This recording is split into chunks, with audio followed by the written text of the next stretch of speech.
So these are some things I had past tense in my desk or in my office, and I haven't gotten the time to rummage through them, so let's do it together. A dirty mouse pad. I have a fake plant. I don't know where I'm gonna put this.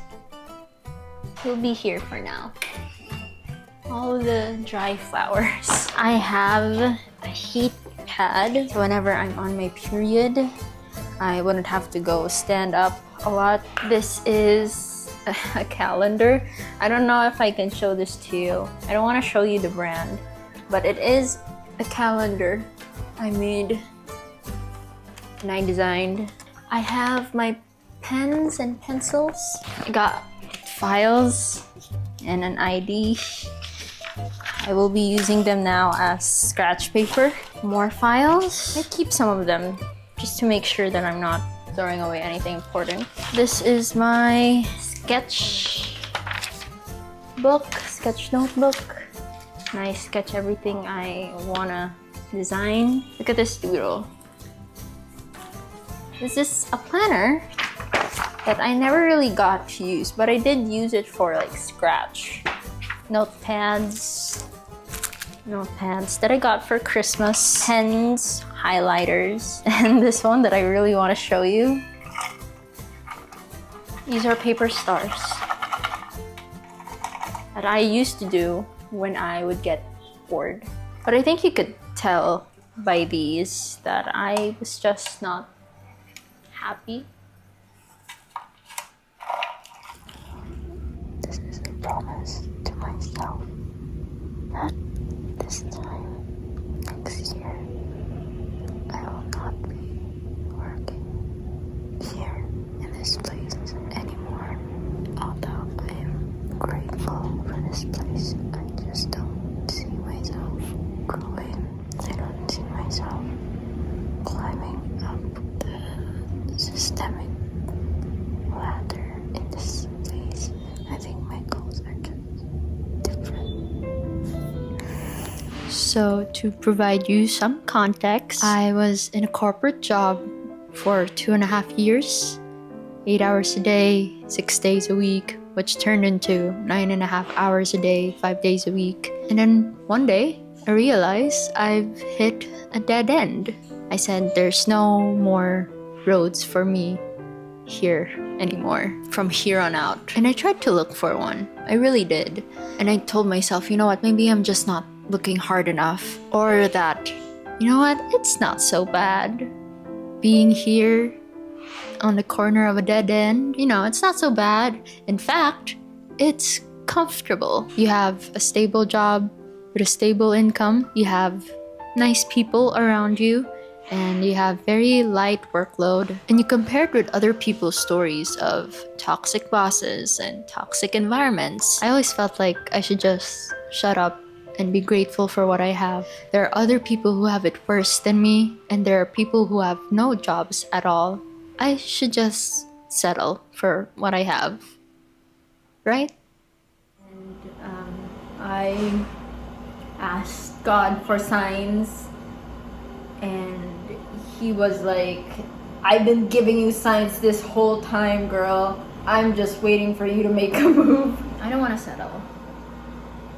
I'm 25 now, and I don't want to live until my 30s. Na ganun lang yung ginagawa ko.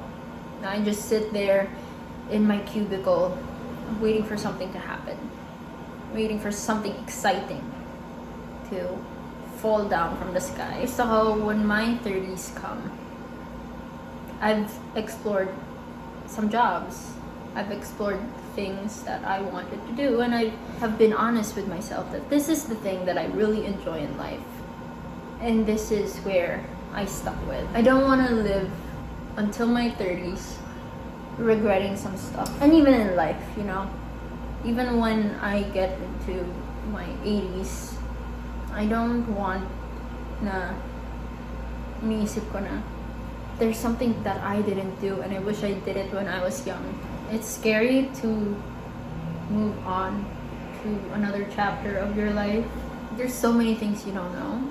and there's so many things that's going to happen, and you don't know if it's going to be good or bad, and you don't know how to handle it. But I think that's just growth, and I don't want to stay in one place. It's comfortable, but I don't want to be the same person for the rest of my life. I guess wish me luck.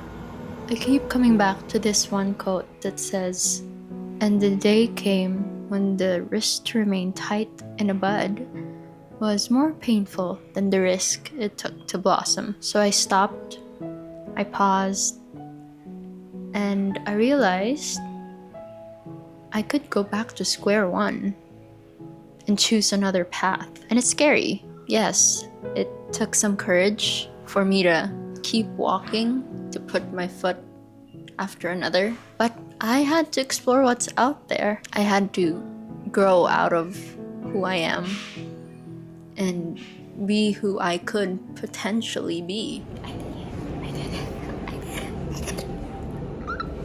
And that is where we are now. I'm still walking blindly. I do not know if I made the right decision, but I am very happy and I'm very proud of myself for taking control back instead of just following a traditional route. I do have a new job, and I know it's not going to be like a complete bliss. It's not going to be all sunshine and rainbows, but it is going well so far.